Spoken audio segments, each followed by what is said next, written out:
In 2019, Kilcullen will celebrate 700 years since the first bridge here was built across the Liffey. Before that, the crossing was a mere ford on the road to the south from Dublin via the then important monastic settlement of Old Kilcullen. The builder was one Maurice Jacques from the cathedral in Kildare. He obviously had skills in building, and he had money too, as his munificence in providing for the Kilcullen Bridge is on record.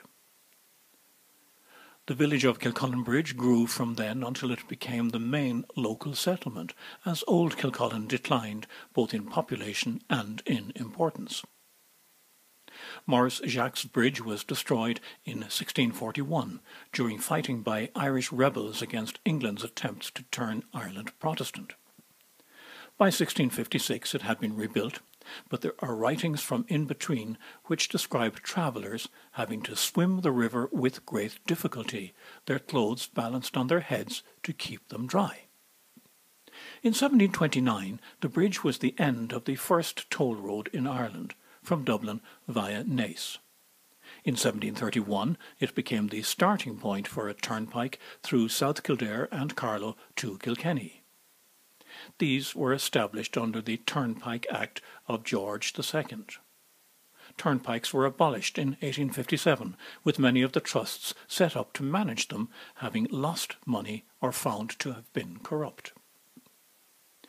Descriptions by travellers from the time of the familiar six-arch bridge say it was handsome. A sketch by William Smith from 1795 gives us a contemporary view, and there's a notation from 1837 of it having an interesting and venerable appearance. An engraving published in 1820 in Thomas Kitson Cromwell's Excursions Through Ireland suggests that the bridge had become dilapidated. It is believed to have been refurbished around 1850.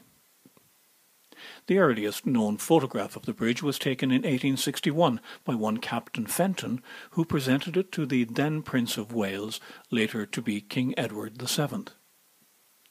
The bridge area was a playground for children through the 1930s and 1940s, and in 1 year of that period adults were able to walk through the arches when the Liffey froze at Kilcullen.